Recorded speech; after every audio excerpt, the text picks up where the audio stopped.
زندگی تاش کے پتوں کی طرح ہے میری، اور پتوں کو بہرحال بکھر جانا ہے۔ یہ شعر ہے مشہور شاعر منور رانا کا۔ 26 نومبر 1952 کو جنمے منور رانا 14 جنوری 2024 کو زندگی کی آخری سانس لے چکے ہیں۔ منور رانا نہ صرف ایک شاعر ہیں بلکہ ایک عہد کا نام ہے۔ یہ صرف ہم نہیں کہہ رہے ہیں بلکہ اردو اور ساہتیہ جگت کے بڑے لوگ جنہوں نے اردو اور تمام ساہتیہ جگت میں بڑا کام کیا ہے وہ کہہ رہے ہیں۔ درجنوں کتابیں منور رانا کے اشعار کی گواہ ہیں اور انہیں درجنوں ایوارڈ سے بھی نوازا جا چکا ہے۔ ساہتیہ اکیڈمی کا ایوارڈ 2014 میں ملا اور ایک ایوارڈ واپسی کا ایک سلسلہ شروع ہوا جس میں منور رانا بھی شامل تھے۔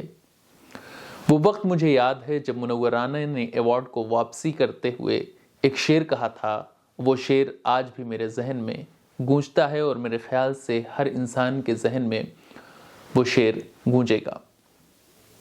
منور رانا نہ صرف ماں پر اشعار کہتے ہیں، غزل کہتے ہیں، نظم کہتے ہیں، بلکہ حکومت کے جو فیصلے ہیں جو لوگوں کے خلاف ہیں یا ایک سماج کے خلاف ہیں اس کے خلاف بھی آواز بلند کرتے ہوئے دکھلائی دیتے ہیں، اور یہ جھلک ان کے شعر میں بھی نظر آتی ہے۔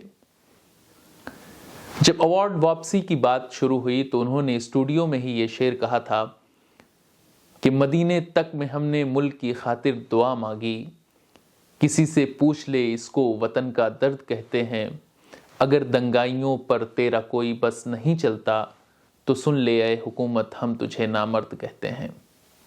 یہ شعر بیسیکلی ان کے جو حکومت کے تئیں ایک نظریہ تھا اور حکومت جو تمام کام کرنے میں ناکام تھی اس کو لے کر یہ شعر ان کے غصے کو ظاہر کر رہا تھا۔ اس طرح کے نہ جانے کتنے اشعار منور رانا کے قلم کے گواہ ہیں اور انہوں نے الگ الگ محفل میں اپنے الگ الگ رنگ جمائے ہیں۔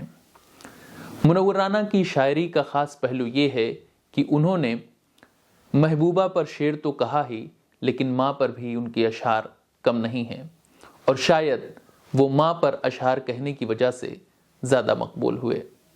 ان کے کچھ شعر جو ماں پر ہیں وہ یہ ہیں کہ بلندیوں کا بڑا سے بڑا مقام چھوا، اٹھایا گود میں ماں نے تب آسمان چھوا۔ ایک اور شعر میں وہ کہتے ہیں کہ کسی کو گھر ملا یا حصے میں کوئی دکان آئی، میں گھر میں سب سے چھوٹا تھا میرے حصے میں ماں آئی۔ بہرحال یہ ایک دور کا خاتمہ ہے اور اردو کے بڑے شعراء جن میں جاوید اختر بھی شامل ہیں وہ کہتے ہیں کہ راحت اندوری کے جانے کے بعد منور رانا کا جانا ایک بہت بڑا ادبی خلا ہے جسے پر کیا جانا ناممکن سا ہو گیا ہے۔ منور رانا نہ صرف ایک اچھے شاعر تھے بلکہ ایک بہت ہی اچھے انسان بھی تھے۔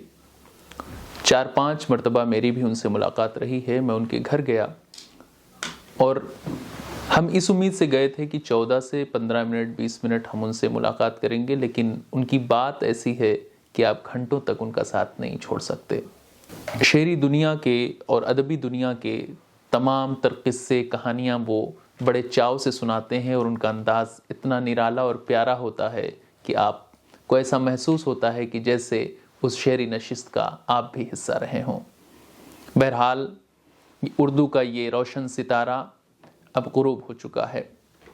وہ کہتے ہیں کہ جسم پر مٹی ملیں گے پاک ہو جائیں گے ہم، جسم پر مٹی ملیں گے پاک ہو جائیں گے ہم، اے زمیں ایک دن تیری خوراک ہو جائیں گے ہم۔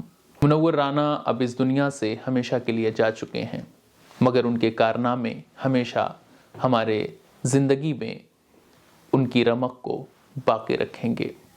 14 جنوری 2024 کو منور رانا اس دنیا کو چھوڑ کر ہمیشہ کے لیے جا چکے ہیں مگر ان کے اشعار ہمیشہ ہمارے دلوں میں زندہ رہیں گے اور ہمیں ایک نئی سوغات دیتے رہیں گے، ہمیں ایک نیا پیغام دیتے رہیں گے۔ ان کا ایک شعر بھی ہے کہ جسم پر مٹی ملیں گے خاک ہو جائیں گے ہم، جسم پر مٹی ملیں گے پاک ہو جائیں گے ہم، اے زمیں ایک دن تیری خوراک ہو جائیں گے ہم۔ بہرحال منور رانا کا جانا ادبی دنیا کے لیے ایک خلا ہے جسے پر کیا جانا بہت مشکل ہے۔